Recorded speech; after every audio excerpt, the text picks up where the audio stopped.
This is a true story which happened with one of our Broccoli Fam subscriber on her vacation few years ago. She and her friend decided to stay in a hostel, and things didn't go down well. The names have been changed for personal reasons. I had always heard stories about the unexpected chaos that came with staying in hostels, but nothing could have prepared me for what happened during my trip to the sleepy town of Tenghua. A place known for its ancient caves and serene beauty, Tenghua seemed like the perfect spot to slow down for a bit. I had checked into Driftwood Lodge, which was running a promotion. Stayed 3 nights and get the 4th free. Who would say no to that? I took the overnight train into town while my travel companion, Claire, opted for the bus. This meant we arrived at different times and consequently got placed in separate rooms. Driftwood Lodge's dorms were small 4-person setups with squeaky bunk beds and a single dim light bulb hanging from the ceiling. My room seemed fine, just 3 other guys who were quiet and kept to themselves. Claire wasn't so lucky. The first evening, we met up at the hostel's communal area for drinks. Claire seemed uneasy, shifting in her seat and glancing over her shoulder. When I asked her what was wrong, she hesitated before saying, "It's nothing, really, just my roommates are a little much." "What do you mean?" I pressed. "They're loud and drunk, like really drunk." She shrugged it off, but her forced smile told me there was more to the story. We decided to call it an early night, since we had plans to visit the caves the next day. As we walked back to our separate rooms, Claire's expression darkened. "I'll be fine," she muttered, almost to herself. The next morning, Claire wasn't at breakfast. After waiting for over an hour, I went to her room to check on her. She opened the door a crack, her face pale and her eyes bloodshot. "What happened?" I asked, stepping inside. Her voice was barely a whisper. "One of the guys tried to get in my bed last night." "What? Are you okay? Did you tell someone?" My mind was racing. "Yeah. I switched rooms after it happened, but he was persistent." She shuddered. "He kept saying he just wanted to cuddle. It was disgusting." I insisted we report it to the staff, but Claire waved me off. "I'm fine now. I just want to forget about it," she said. Still, I couldn't shake the feeling that something was off. That night, Claire seemed determined to make the most of her stay. We joined a group heading to a local pub, hoping to drown our unease in cheap beer and loud music. But even amidst the laughter and clinking glasses, Claire's eyes kept darting to the shadows, as if expecting someone to emerge. We returned to the hostel late, the chill of the night air doing little to sober us up. Claire had switched to a new room, but when we reached her door, she hesitated. "Do you mind hanging out for a bit? Just until I fall asleep?" "Of course," I said, pulling up a chair as she climbed into bed. The room was empty, except for us, and I tried to reassure her. "It's just a bad coincidence. The new room will be better." She nodded, but didn't say anything. Within minutes, she was asleep, her breathing soft and steady. I left quietly, making sure the door was locked behind me. The next morning, Claire didn't show up for breakfast again. This time, her door was ajar when I went to check on her. My stomach churned as I stepped inside. Her bed was empty, the sheets rumpled and damp with sweat. Her belongings were scattered across the floor, but there was no sign of Claire.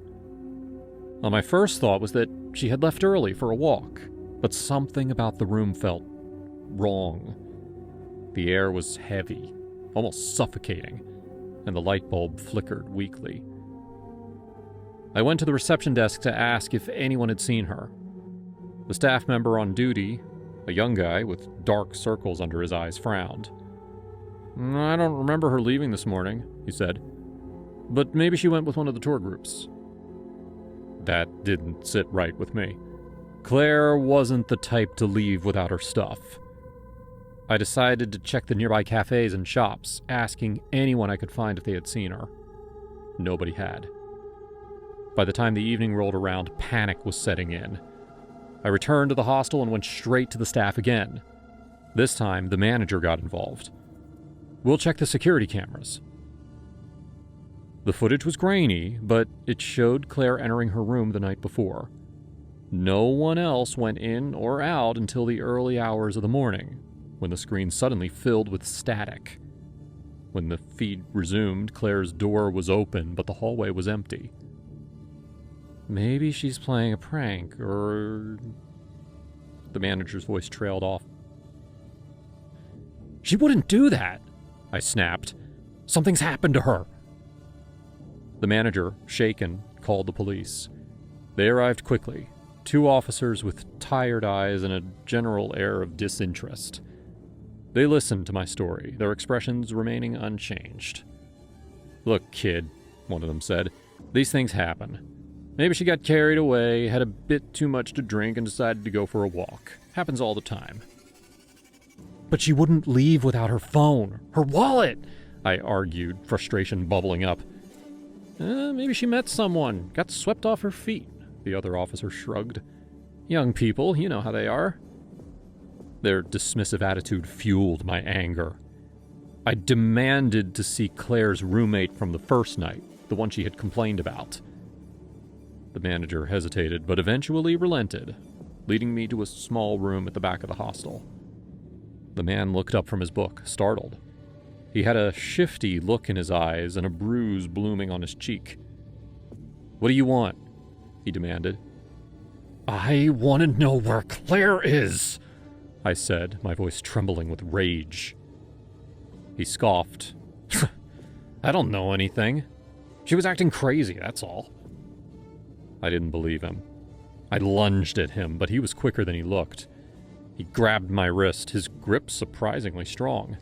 The next thing I knew, I was pinned to the wall. He spanked me hard, once, twice, 3 times. I screamed, writhing in pain and fear. He laughed, a cruel, guttural sound. "See? You like that, don't you?" I managed to break free, scrambling away from him, my eyes wide with terror. I fled the hostel, my mind racing. I had to find Claire. I spent the next few hours searching frantically, checking every hotel, every guest house in town.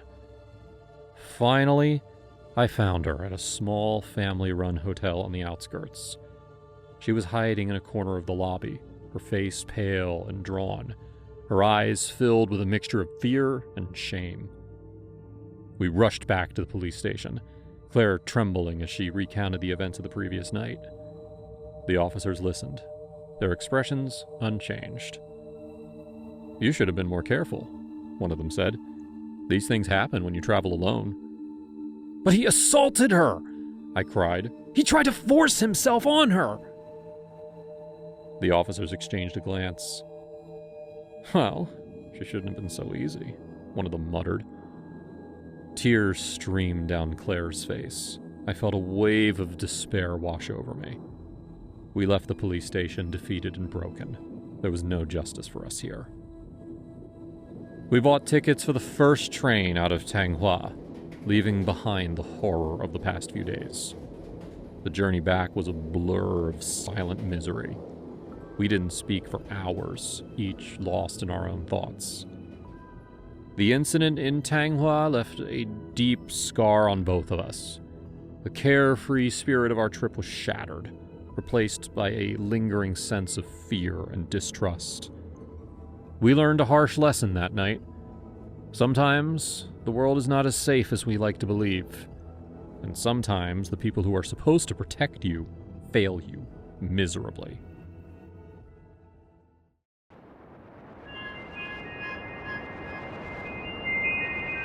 This is a true story which happened with one of our Broccoli fam subscriber on his vacation.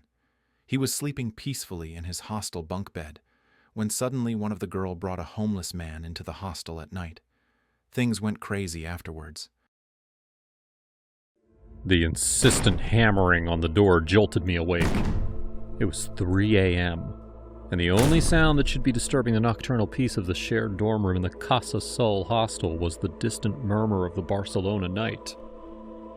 groaning, I rolled over, burying my head deeper into the pillow, willing the noise to cease. But it didn't. I sat up, rubbing the sleep from my eyes and peering through the gloom at my roommates. Maya, oblivious to the commotion, snored softly, her face half buried in a mountain of crumpled sheets. Chloe, however, was wide awake, her eyes wide with a mixture of fear and disbelief. "What the hell is going on?" she whispered, her voice trembling. I shrugged, equally bewildered. "I don't know." The hammering stopped abruptly, replaced by a muffled argument. A woman's voice raised in a furious tirade, interspersed with the slurred ramblings of a man. I slipped out of bed, heart pounding, and tiptoed towards the door. Peeking through the narrow window, I saw a scene that made my blood run cold. Standing in the hallway, swaying precariously, was Elena, her face flushed and contorted in a drunken rage. Beside her, slumped against the wall, was a man, his clothes tattered and filthy. He smelled of stale beer and something I couldn't quite place. Decay, perhaps. Elena was screaming at him, her words a torrent of unintelligible Spanish. The man, oblivious to her fury, seemed more interested in the discarded pizza box lying on the ground. He rummaged through it with his grimy fingers, pulling out a half-eaten slice and stuffing it into his mouth. Suddenly, the man lurched forward, his hand outstretched towards Elena. She stumbled back, shrieking, and collided with the doorframe. The man, seemingly unaware of her, continued his lurching progress down the hallway, muttering to himself. Elena, regaining her balance, stormed back into the dorm room, her eyes blazing with a manic energy. "He's disgusting," she hissed, her voice barely a whisper. "I picked him up from the street. He was begging for money and I felt sorry for him. He said he was hungry, so I bought him dinner, and this is how he repays me?" She slammed the door shut, the sound echoing through the small room. Maya stirred, groaning, but didn't wake up. Chloe, however, was staring at Elena with a mixture of horror and disbelief. "Are you serious?" she asked, her voice trembling. "You brought a homeless man back to our dorm?" Elena scoffed. "He's not homeless. He's just down on his luck. He lost his job, his family, and he probably has every disease known to man," Chloe retorted. "Elena, you can't just bring random strangers back here. This is a hostel, not a charity shelter." Elena ignored her, pacing frantically around the room. "He's harmless. He just needs a little help." Just then, a loud banging sound erupted from the hallway. Elena froze, her eyes wide with fear. "What was that?" Chloe whispered, her voice barely audible. We all held our breath, listening intently. The banging continued, growing louder, more insistent. "I think we should call the hostel staff," Chloe said, her voice trembling. Elena hesitated, then nodded reluctantly. We called the front desk, explaining the situation as calmly as possible. The receptionist, a young woman with a bored expression, promised to send someone up immediately. A few minutes later, a burly man appeared at the door. He looked at the scene before him, Elena, her face pale and drawn, Chloe and I, looking decidedly uneasy, and the faint stench of stale beer and something vaguely unpleasant hanging in the air, and raised an eyebrow. "What in the name of all that is holy is going on here?" he demanded. Elena, emboldened by the presence of the hostel staff, launched into a rambling explanation, her voice rising in indignation. The man listened patiently, occasionally shaking his head in disbelief. Finally, he turned to the door and knocked loudly. "Senor!" he called out in a booming voice. "Please come out. This is a private dorm. You are not welcome here." There was a long silence, then a muffled groan from the other side of the door. The hostel staff exchanged a nervous glance with us. "I don't think he understands," he muttered. He turned and knocked again, this time more forcefully. Por favor, salga! Suddenly, the door burst open.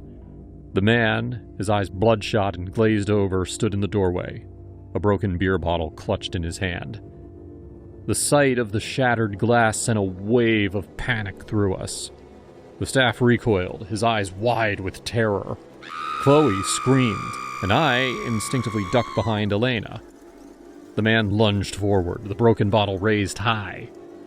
The staff, agile despite his size, sidestepped the attack, but the man lost his balance and stumbled backwards, crashing into the wall.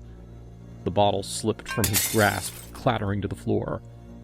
He groaned, clutching his hand, which was bleeding profusely. "Oh my God," Elena whispered, her face pale. "I think he cut himself." The staff, recovering from the shock, rushed forward and tried to disarm the injured man. But the man, fueled by a potent mix of alcohol and rage, lashed out, flailing wildly.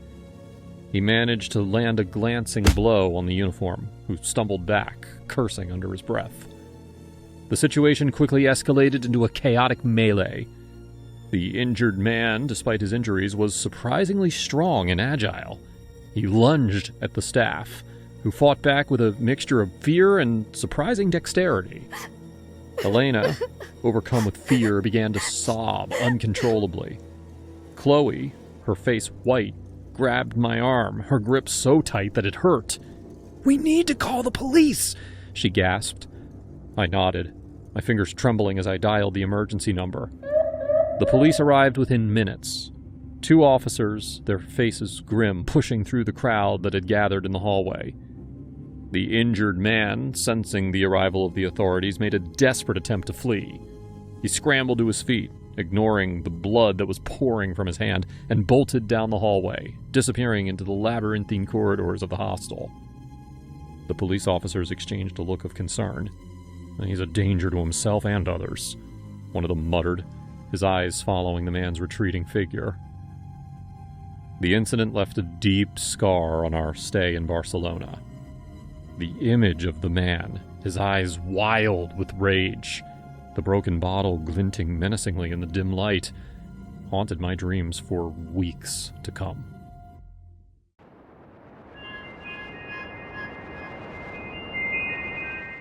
This story is inspired from a true incident that happened 3 years back in Oklahoma. While 2 friends were on a fishing trip, one of the friends thought that the other one was trying to summon Bigfoot in order to put his life in danger. More about this after the story. My name's Kevin. My buddy Robert and I work for this indie production house that specializes in ultra-low budget horror movies. You've probably never seen any of our stuff because it's pretty trashy. We started out by doing editing work at some PA jobs, but we spent the last year trying to make it as writers and producers. For inspiration, we got a bunch of supposedly haunted locations around Georgia where we live. Neither of us believe in the supernatural, but it helps to visit those kinds of places to hear the stories from the idiots who actually do believe in that stuff. Most of the haunted sites were pretty similar. Lots of old plantations, basically, but then we went to this one old place just outside of Savannah that changed everything. It was supposed to be empty, but there was a squatter living there. He was an old, toothless guy, really creepy. He acted normal at first, showing us around the place and talking about all the noises he hears at night. Then he froze mid-sentence and full-on stared at Robert. His eyes got real wide, and he said, "You're in danger. Red everywhere. Red. Red. Red." That's when we left. In the car, I tried to laugh off the whole thing, but Robert seemed really shaken. We drove back to the city. Robert didn't say a single thing the whole drive back. I knew I needed to snap him out of it, so I stopped in front of his favorite diner to treat him to lunch. As Robert was getting out of the truck, a car sped down the street. It would have plowed right into him hadn't I grabbed him by the collar and pulled him back at the last second. The car just kept going. Robert started to hyperventilate. He collapsed onto the sidewalk, barely able to breathe. I have asthma, so I gave him an inhaler to use. That seemed to work for a little bit. "Kevin, I almost died," he said. "The prediction, is it right? God, how did he know?" I didn't understand what he was talking about until he pointed at the car and how the car was red. "Dude, it's just a coincidence. I tried to lead him into the diner, but he wouldn't let me touch him. He got back into the truck and waited for me to drive him home. He kept babbling to himself like a crazy person. I thought that he would get over it, but when I talked to him the next day, he seemed even crazier than before. "We have to go back, man. I have to talk to him now." He wouldn't listen to reason. I kept reminding him that paranormal stuff just doesn't exist. Car accidents happen all the time. "No, I'm going back there, with or without you." He flailed his arms around, acting extremely unhinged. I'd never seen him like this before. We'd worked together dozens of times on indie films and ghosts with monsters and stuff, but we always laughed about how unbelievable it was. And now, he seemed as crazy as the homeless man. I couldn't leave him in this state, so I agreed to drive him back to the plantation. The man was no longer there. I figured it was a good thing, but Robert still wouldn't leave. He searched the entire house, trying to find anything he could. Eventually, he found a notebook hidden in the fireplace. It was filled with the homeless man's notes to himself. It was obviously the ravings of a crazy person. Everything was written in scratchy capital letters. Stuff like, "Bigfoot is real," and "Where is she?" over and over again. There were drawings too. I told Robert to put it back, but he held the diary close to his chest and screamed, "Don't touch it! This is mine!" As we drove back to Savannah, he read through the diary. Even though it was nonsense, he thought he was reading predictions and warnings of the future. I dropped him off at his apartment, and I didn't hear from him for a couple days. He was supposed to meet me for lunch at the park that weekend, so we could figure out our next project, but he didn't show up. He stopped answering my calls. When I went to his place to ask what happened, he said that he couldn't leave the house today because the diary had said muggers at the park. This newfound paranoia was going to seriously mess with our lives. I had to help him, but no matter what I said, he just wouldn't listen. Then, a dark idea crossed my mind. If I could prove to him that the diary was gibberish, then maybe he would snap him out of it. The diary had mentioned Bigfoot a lot, so all I had to do was appear as Bigfoot and scare him. My buddy Daniel had a realistic-looking costume. I bet I could use that to scare Robert. So that night, Daniel and I snuck back into his building. I would have worn the costume myself, but Daniel insisted that he would do it. While we hid in the bushes, Daniel, in costume, stood outside Robert's window and growled, "Robert! Robert!" It didn't take long for Robert to appear at the door. Daniel screamed at the top of his lungs. Robert disappeared back into the house, and we couldn't see him anymore. Daniel walked back to me, disappointed he didn't have enough time to take off the mask and reveal the prank. He was about to give up, but I convinced him to go inside into Robert's building and finish what we started. Otherwise, Robert would probably be even more paranoid than before. I had a spare key with me, so I let Daniel in. I showed him where to go and then waited by the front door. Daniel was gone for a while. Everything was quiet. After hearing that sound, I ran into Robert's bedroom, where I saw Daniel lying on the ground. Robert stood over him, baseball bat in his hands. "I killed him! I killed Bigfoot!" I slowly approached him, my arms in the air so he wouldn't see me as a threat. Then I reached down towards Daniel and pulled off the mask. He was dead. Robert had killed him. But that's not... You're tricking me. He swung the baseball bat at me, but I overpowered him. I pulled it out of his hands and slowly explained that we were just trying to overcome his paranoia. The police came right after that. I guess one of the neighbors called the police. They arrested Robert and took him away. I had to go to the station too. I had to explain everything that happened. I feel awful that everything gotten out of hand, but Robert's now awaiting trial, and the only bright spot is that now, finally he realized that he was being delusional.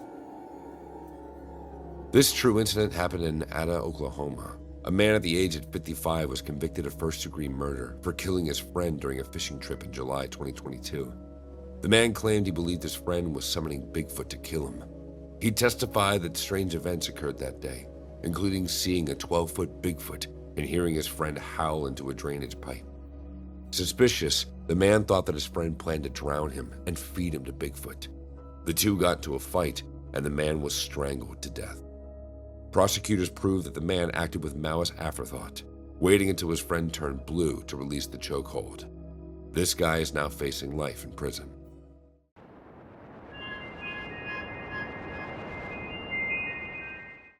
The warm, summer Montana breeze rushed through the car once we rolled the windows down, and our music escaped the tiny box.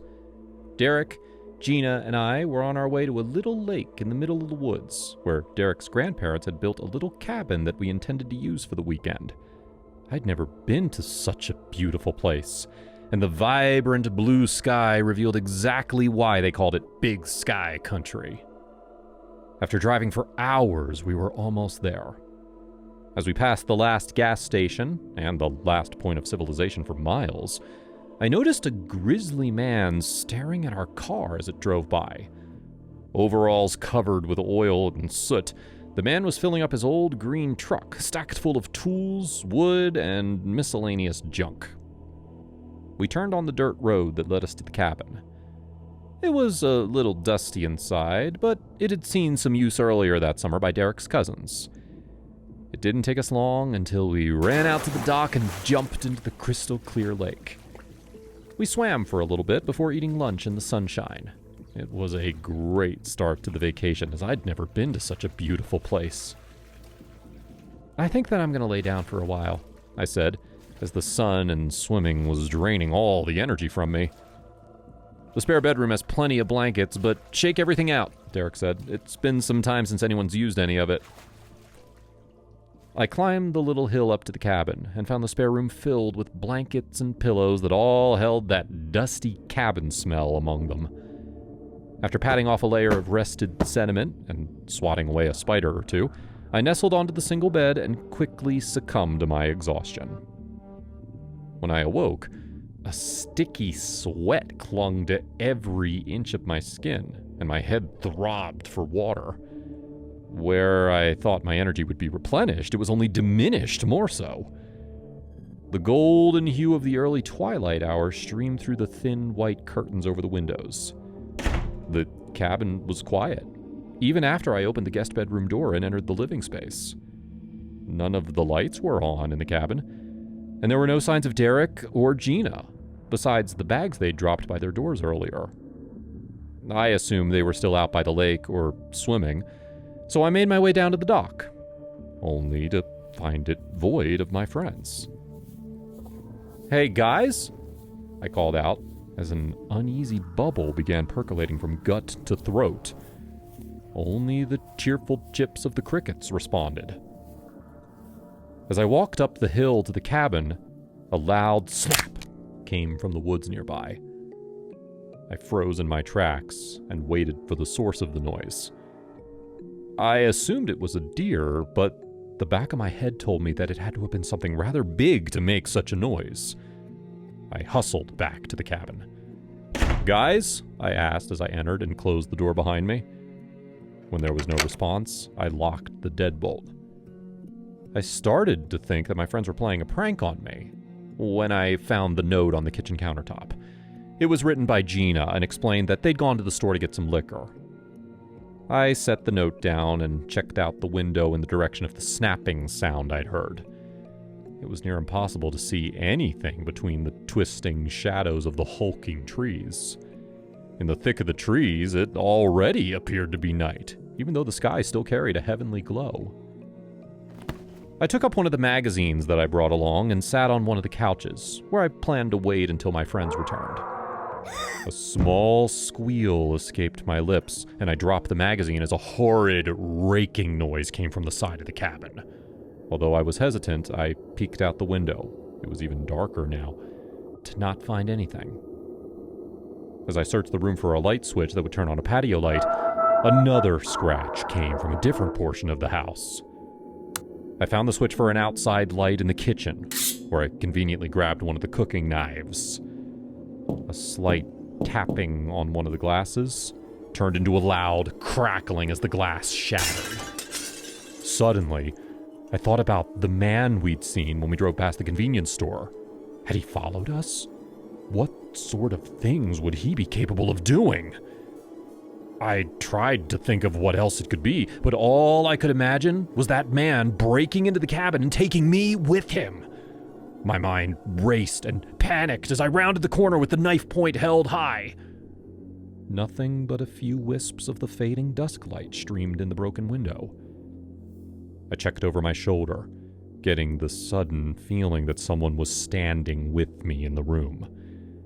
I knew that if I stayed inside the box that he would get me. The urge to flee filled my body as my flight mechanisms kicked in. Knife still in hand, I counted to 3 and took a deep breath before breaking from the front door. No one stood on the patio, so I sprinted down the roadway, praying that the intruder wasn't armed with a firearm. My soul utterly sank when a roar filled the air. The fantastical nightmares of a human invader suddenly melted away as I began cursing myself for leaving the house. A glance over my shoulder, and I could see the outline of the beast. A grizzly that stood nearly as tall as the cabin roof. My gut told me to run back to the house, but my head said there was no chance that I would make it. The bear didn't take long to follow me, so I darted into the thick of the trees. An ear-shattering snarl caused my spine to quiver. My whole body tremored, and I stopped running after the first bang. And after the second, I could hear the bear taking off in a different direction. "Lily!" Gina's voice called out. "Lily!" Derek's voice also filled the air. I came out of the trees to see Derek and Gina walking with the man who I assumed was the cause of the intrusion. I ran to them and embraced my friends in a hug. I looked at the man, who still wore his greasy overalls and held a shotgun that was pointed at the ground. He was watching in the direction where the bear ran off. "You all right?" he asked as he finally looked at me.